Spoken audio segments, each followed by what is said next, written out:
Welcome back to the Ignore the Template podcast, the only FPL podcast on the entire internet, hosted by me. My name is Devin, and apologies for the delay on this podcast. I had talked about it on the previous one, how during this international break, maybe there's a little bit more content, but to be completely honest, life just comes at you fast. And if you don't stop and look around once in a while, you might just miss it or something like that. But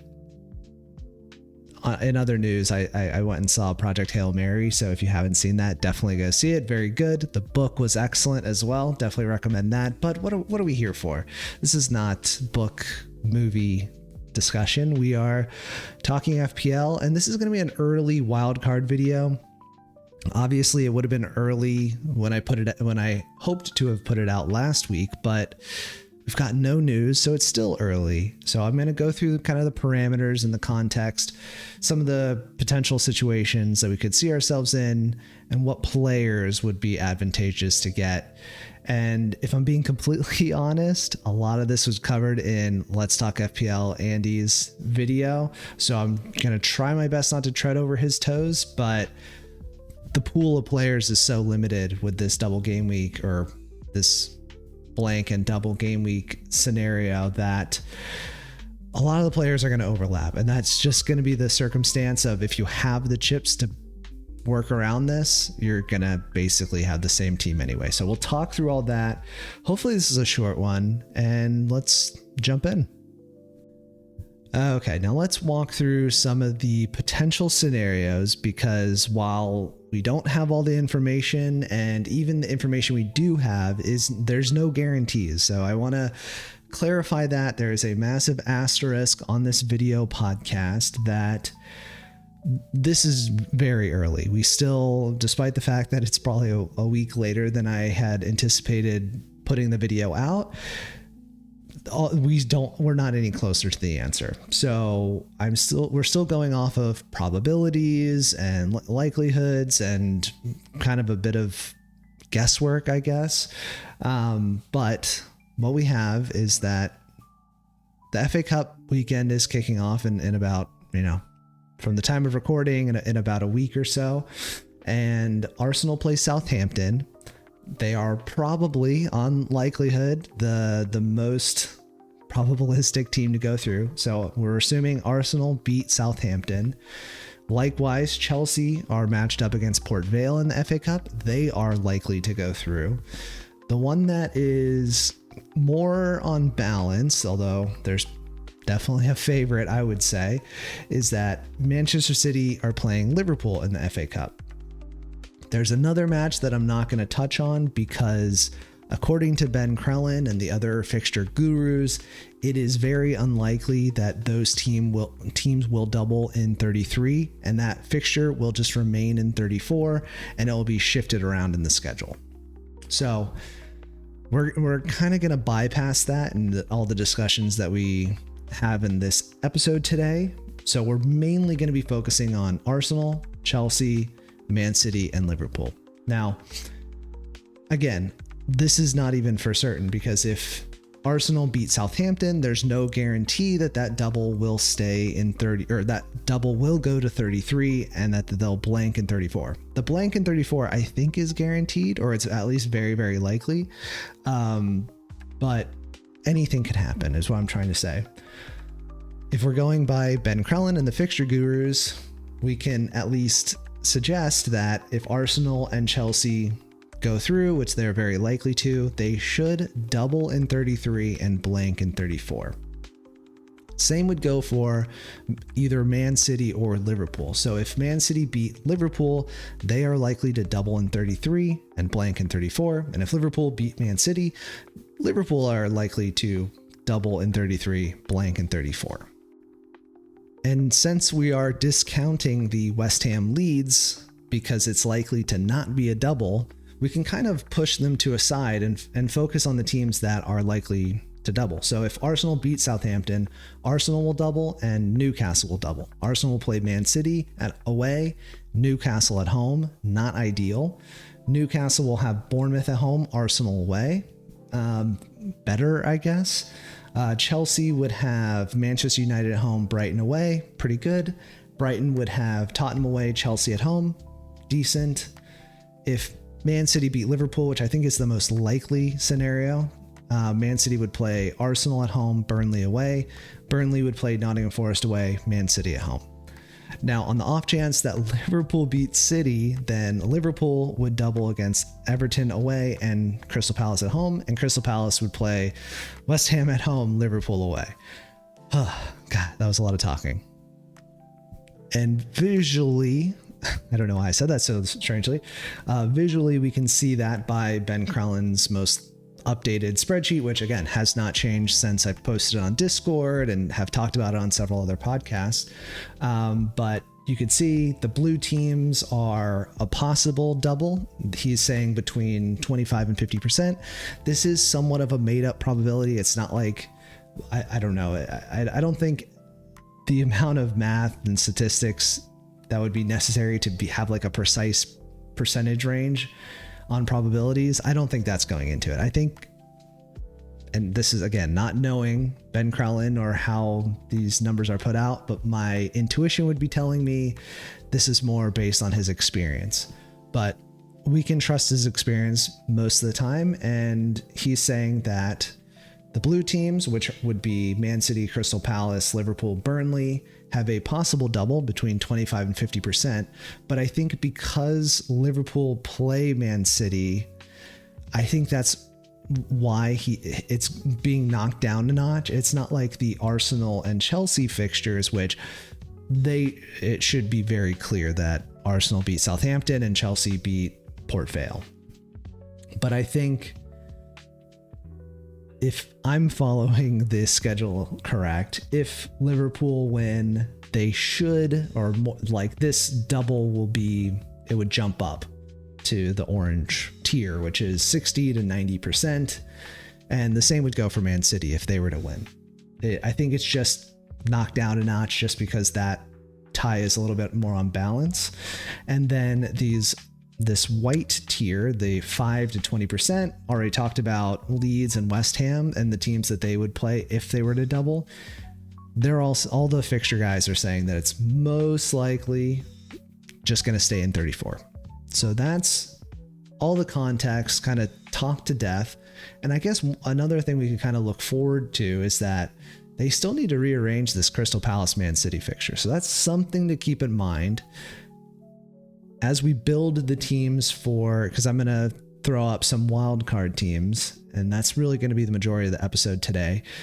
That should be in consideration. So there's two things that I think people should keep in mind when building a wild card team is number one, non-doublers that are still likely to perform and players that you will want throughout the rest of the season, and double game weekers that are potentially going to play in 36. So Man City and Crystal Palace. Even if Man City go out against Liverpool, they are still very likely, though they still have to rearrange that double game week somewhere. So it could double 35, it could double in 36 most likely, probably not 37 or 38. But that's a lot of speculation, and let's just jump into the teams, and that should hopefully give a little bit more of a framework on what I'm talking about. Okay, so we're going to break this chunk up into two little sections. The first one is going to be going off of the assumption that Arsenal, Chelsea, and Man City go through. The next wildcard draft will be if Arsenal, Chelsea, and Liverpool go through. Again, we're discounting the Leeds West Ham fixture, although that could get slotted into 33 and be an extra double. To be completely honest, I don't think that changes either team, just because there's plenty of doublers. And as I mentioned just a couple seconds ago, there's some players that are single game week players that I'm just going to want to keep either in game week 32 or 33 and beyond, and just they're going to be a single game week player. I don't need 15 doublers for the bench boost, etc. So that's all going into these teams. And I think that should be like, I think people overplay the double game weeks. Like, I wouldn't swap Bruno Fernandes, for instance, for a bad double game week. Like I definitely wouldn't be swapping him for like a Burnley player if Man City go through, for instance. There may be some circumstances where you would sell him to a double game weeker for 33 and then transfer him back out in 34 or 35, depending on if you're free hitting in 34.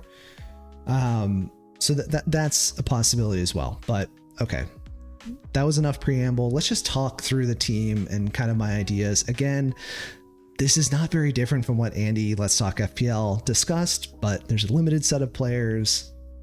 I think this is probably the best scenario. This is the team that I would put together for my wild card.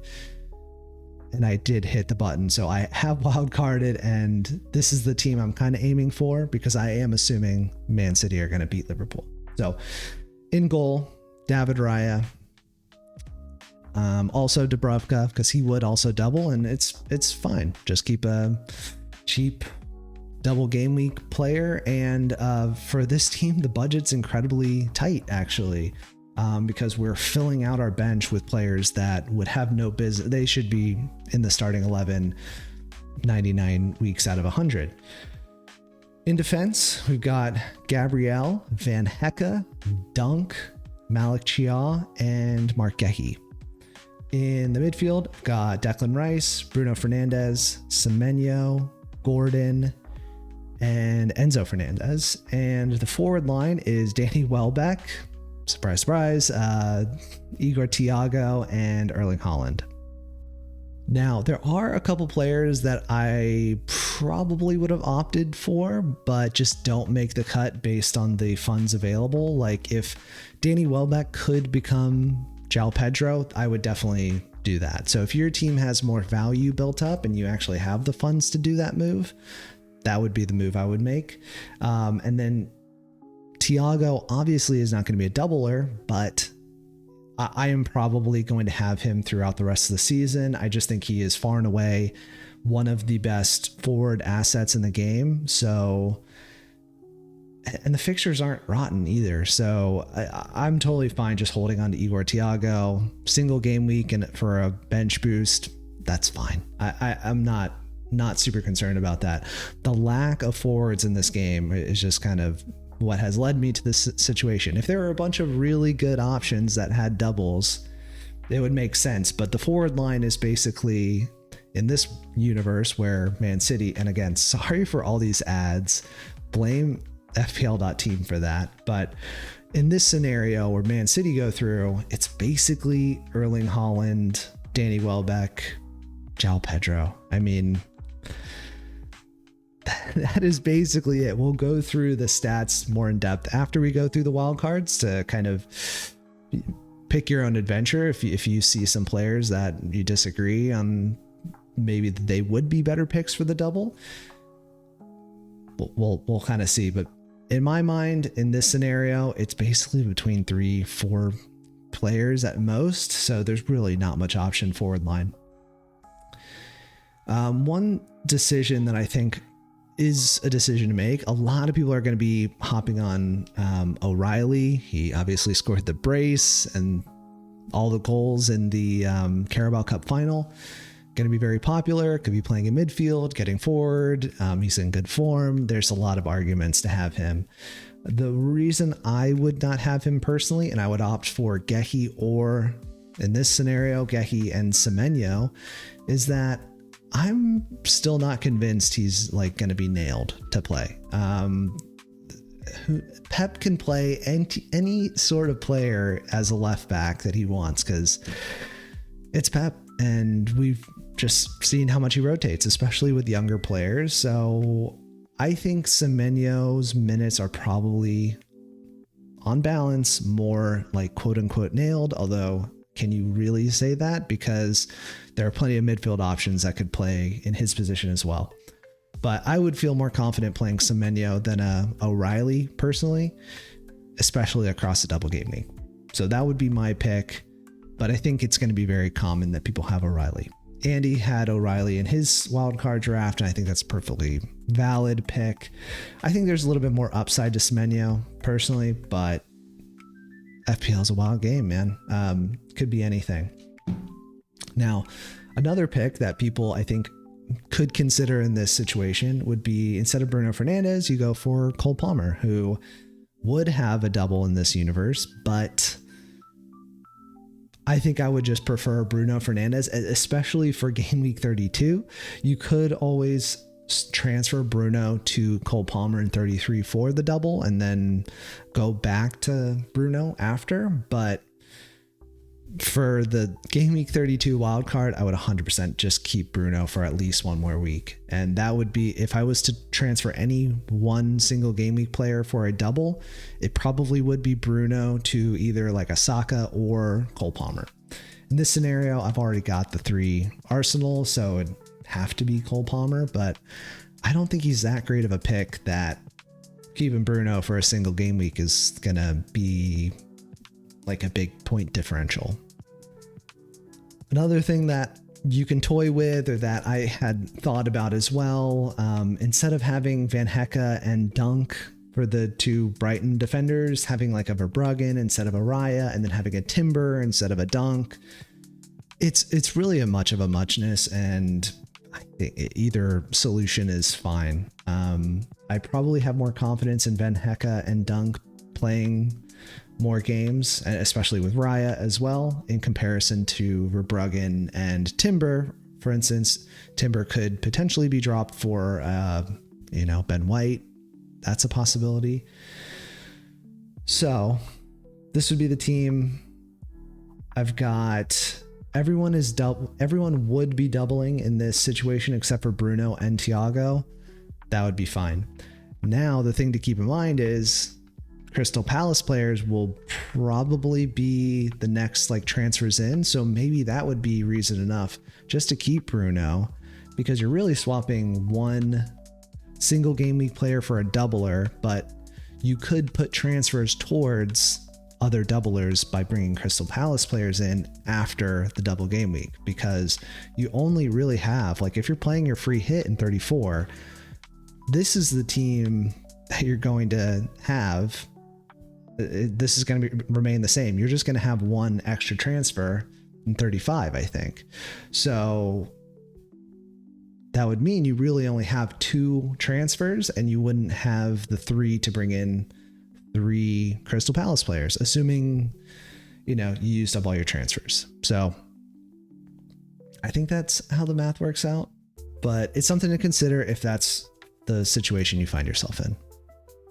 Okay, now moving on to if Liverpool somehow beat Man City in the FA Cup, this is the team I would go with.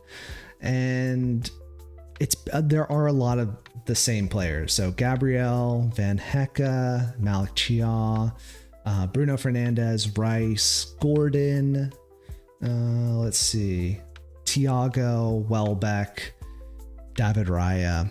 A lot of the same picks, right? The different players would be Virgil van Dijk, because in this world where Liverpool beat Man City, they would hypothetically double in 33. Ismail Assar, Dominic Szoboszlai, and is there anyone else? Oh, Daniel Munoz. Oh, and João Pedro, because I needed the money, so I went from Holland, who wouldn't double in this scenario, to João Pedro, who would. So again, there's like 3-4 forwards in consideration for this wild card, and I just swapped one of them for the other.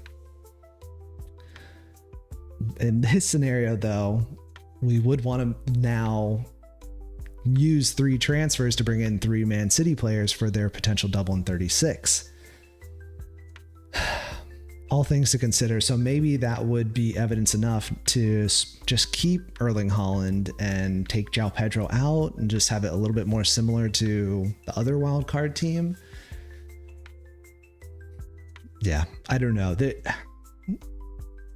In some ways, there's so many different ways you could play it. And then in others, it's like if you're playing a wild card, you're basically picking between, it's going to be like coin flips between 2 very similar players, I think, in a lot of situations. However, the players that I think would be a lock, like regardless, although not regardless of the outcomes, actually, no, regardless of the outcomes of the FA Cup, I think regardless of the outcomes of the FA Cup, I think locks for a Game Week 32 wildcard would almost certainly be Gabriel, Bruno Fernandes, despite the fact that he doesn't have a double, because that Leeds at home fixture is pretty good. Maybe Erling Haaland, going back to this wildcard draft. Honestly, as much as a Liverpool fan, I want Liverpool to go through in the FA Cup. I just think this is a more likely scenario. And for FPL purposes, I like this team a lot better. This is the team I would choose if I could predict the outcomes. But yeah, again, a lot of a muchness. Okay, I realized that there was a message on the Discord asking to talk about chip usage again, and I did realize I did kind of go through that. So I'm gonna try to lightning speed run through the different scenarios, but you've probably already heard this before, so you can skip this section if you have no interest, if you already used all your chips. But I think in general, if you have every single one of your chips left, there's basically one way you could play it. You do your wild card in 32, you bench boost in 33, you free hit in 34, and you use your triple captain whenever that extra double comes in. And you play it on Erling Haaland because he's probably the most likely to get the most points. And then a very easy second to this is if you have everything except for the triple captain, you do the same thing. Wild card, bench boost, free hit. Try to play the rest as you would normally. Now, let's say you only have one of your wild card or free hit. It's tough. I think it would be dependent on your team. So if your team has more players that align with this double game week, I would free hit or wild card in 34 and then just ride out the rest of the season. If your team has more teams like down here, Aston Villa, Brentford, Fulham, Manchester United, Nottingham Forest, Sunderland, Tottenham, Wolves even, I would, what am I trying to say? I would free hit in 33 and then, yeah, just ride out on 34, keep those players that don't blank and try to maximize the amount of players you have there in those blanks. And unfortunately, I just think those are sometimes the most boring strategies are just the most optimal because there's really limited parameters that we have to work with. If there were if the doubles were on different weeks, but they're grouped together for the most part on 33. The blanks are all grouped together on 34. There's just really not a lot of mobility in what we could do. So you can basically go with the strategies that I just walked through, or you could do the flip of some of them. The inverse is what I'll call it. Like instead of, well, I guess, yeah, I don't know. I talked through the inverse strategy as well on the previous podcast. So I would go back to maybe 2 podcasts ago whenever we talk about chips. I think it's in the title where we talk about chips, but basically I don't even recommend that. Honestly, I just think the most obvious and most optimal scenarios are colliding at this point, and the best thing for your team is to wildcard, bench boost, free hit, triple captain 36 or whatever. So let's go take a look at the players. Let's take a look at the stats and see if there's any hidden gems that I didn't discuss, because I think for the most part, I did go through the stats and tried to use the best statistical players for those doubles, but there could be some hidden gems that I missed. Let's take a look. Okay, taking a look at the spreadsheet, which is available for free on the Airtable, which is always linked in the description.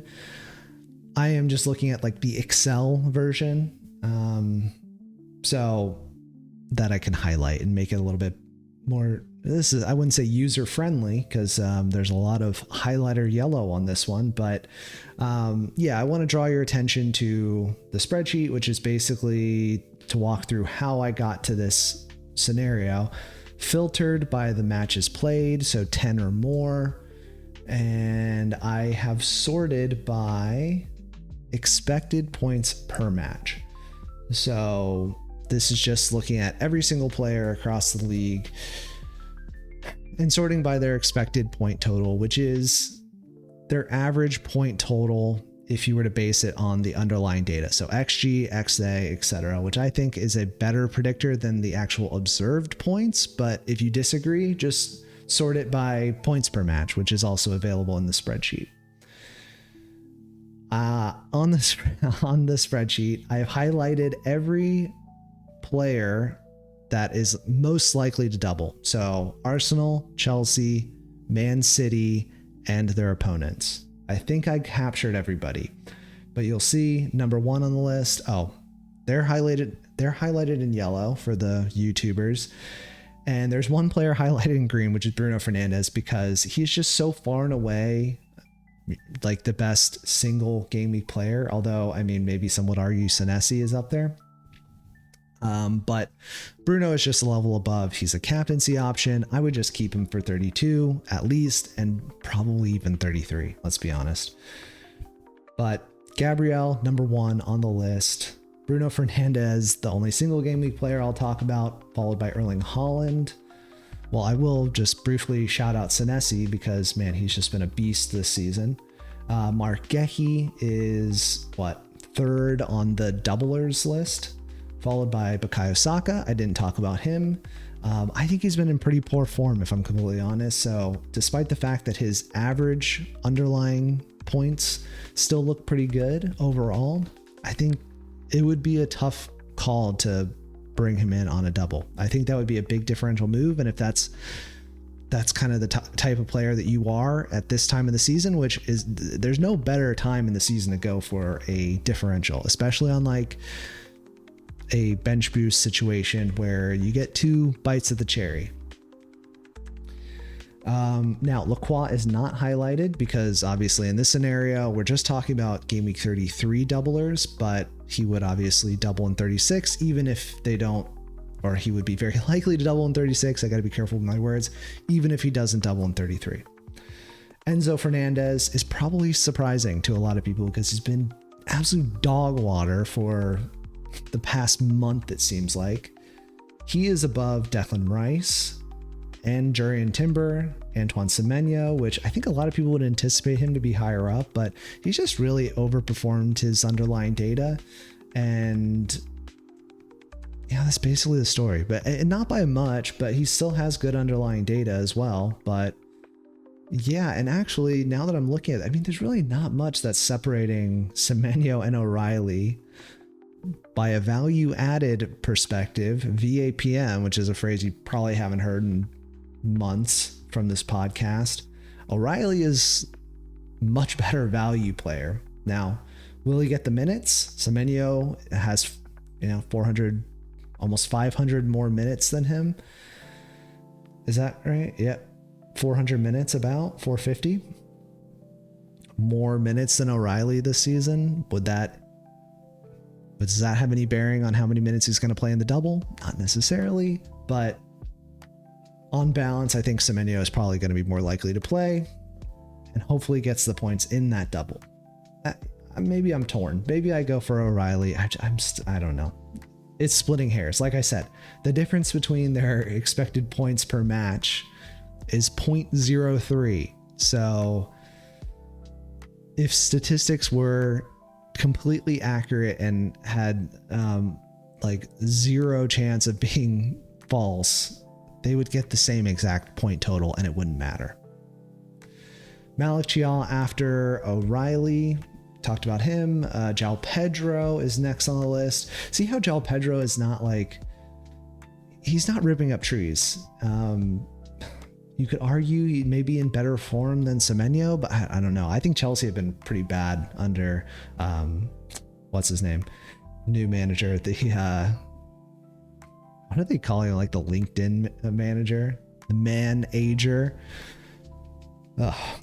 Anyways, João Pedro, better pick than Cole Palmer, though, by the underlying data.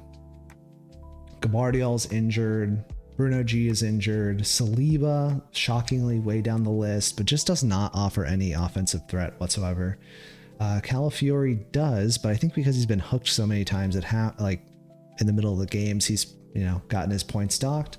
Chalobah injured. Gordon is way down here. Foden, he's banished to the Shadow Realm. Ruben Diaz, maybe an alternative pickup, but I think if you just have the funds, you just go for Gehi, right? So yeah, where are we? We scrolled crazy fast. Sorry. Mateus Nunes, another alternative, but just go for Gehi. I mean, his underlying data is just better. Pope is on the bench. One thing I didn't talk about was Ramsdale. Ramsdale, I think, is a potential option. Now, would I go for him, considering that Pope could just come in and play both or one of the double game weeks when I'm trying to bench boost? Probably, it's a possibility that could happen. So I'm probably not going to do that. If I felt 100% convinced that Ramsdale was going to start both matches, there's a chance I would consider it. And in a lot of wildcard drafts that I was kind of flirting around with, I did have Ramsdale in. So something to consider, but there's just too much risk there. Just go for a Verbruggen if you're wanting to go a little bit different than Raya and Dubravka in this scenario. But moving on in the list, we've got Van Hecke, Reece James injured, Botman injured, which is another reason why I think Malachial is just his minutes are probably more secure, even though he got dropped in that one match that everyone brought him in for. Botman's out, so I just think Malachial comes right back in, and his goal threat is insane. Where is he on this list? Yeah, he's right around O'Reilly, and people are super praising O'Reilly. They're about the same price. They have about the same output. I think he's going to have better fixtures. Yeah, that would be my pick. Trossard, no. Raya, probably yes, just because there's not a lot of good goalkeeper options. Cucurella, probably no. Chelsea's fixtures aren't bad, especially defensively. Would I bring in a Cucurella who is guaranteed to start? I have the money to burn. Maybe. I don't think I would bring him, like, in the scenario where I do have the money and it's where Liverpool beat Man City in the FA Cup. Would I bring in a Cucurella over like a Munoz, or I don't even remember who else was in that team, but like even a Malachial? Like, probably not. So low on the list, but maybe an option for some people. Shar just hasn't got enough minutes. Livramento, I think he's a decent alternative to Malachial. Neto, definitely not getting enough minutes. Nori, not getting enough minutes. Hincapié, too much of a risk. Welbeck, all the way down here. His observed data is a lot better than his underlying, and you're getting him for the fixtures. They play Burnley, and then their doubles wouldn't be that bad. Gyökeres, no, just wouldn't do it. Rather have double Arsenal defense and Rice. Ekdal from Burnley, here's a cheap enabler for you. He's likely to get you about maybe 4 points on average if you're lucky in a single game week. So in a double, maybe he gets 8. I don't hate it. I think if you were really sold on like a João Pedro and you only had the Danny Welbeck money, maybe going for Ekdal instead of like a more expensive defender could be an option. I don't know. They don't have a good double either, so it's kind of hard to say. Mats Wiefer, no, I would just go for Van Hecke or Dunk. Rodri, no. Minte, maybe. He's such a weird player. Like, first of all, his underlying data is relatively good, but I just don't know. And he looks so good on the eye too. So it's really such a tough call, because underlying data is pretty good, but not as good as you would expect given what we tend to see from him. And past seasons, he's just looked so good. So he's one of those players that I think next season 100% is just like going to explode. I thought that was going to be this season, to be fair. Happened in some bits and spurts, but no, just probably not for me. And honestly, we're just so far down the list. It's like Malo Gusto, no. Dan Burn, no. Dubravka, I mean, he's your bench goalkeeper. Donnarumma, no. Hall, fine, but I'd probably rather have Malik Chia or even a Livermento. Colin, Voltamata, Gomez, Caicedo, Mitoma. We're getting into real differential territory. And honestly, this is kind of reinforcing the picks that I put into the wildcard draft. Like, I know Andy went for Pascal Gross. Why? Like, there's so many other better players. Like, I'd even rather have like a Mitoma for not that much more, but I think you've got more upside there. Probably even a Minte. Like, yeah, you're really grasping at straws, I think, in general. Fofana, no. Like, we could just go through this entire list, but I will not make you sit through that. Check out the data if you want to look at it yourself, and download it so that you can put it in Excel and highlight the double game week players, just like I did as well. That's basically how I have kind of come to the decision in the wild card draft. But we will know more information soon. So once the FA Cup fixtures play out, we will have more information. They probably will have to announce when those fixtures are going to be played as well. I know I've said as well about 1,000 times. So maybe that is the indicator that I should put this podcast to bed. Okay. I don't think this was a very long podcast, but hopefully it was informative. Although, is it really? Like, once we get the information, we can start talking about more concrete things. This is a little bit more nebulous. If you're tinkering with your wildcard draft, which I am doing personally, I think this could be helpful. Hopefully. I'm like trying to talk myself into it, but I hope you all are having a good break. I mean, honestly, I have really enjoyed just taking a little break from FPL and not watching the international fixtures. I probably should have mentioned some of the news to come out. Like, every single Arsenal player now has some mysterious injury and it has been recalled to Arsenal camp. Which is obviously just like just a fake international injury, and they're going to be fine. But yeah, there's really no news yet. No super important news to be mindful of. Just tinker with your team. If you're on wildcard, play around with it and see what feels good. Again, I think you're going to probably want like 3 Arsenal for sure, 1 or 2 Chelsea players. And it's probably going to be Man City. So 3 Man City players and Newcastle, all the players I kind of talked through. But those are just my 2 cents. Hope you're enjoying the break. I certainly am. Go watch Project Hail Mary. Super good. Definitely in theaters. So cinematic. But yeah, I'll leave it there. Rambled enough. I'll see you when we get more information after FA Cup.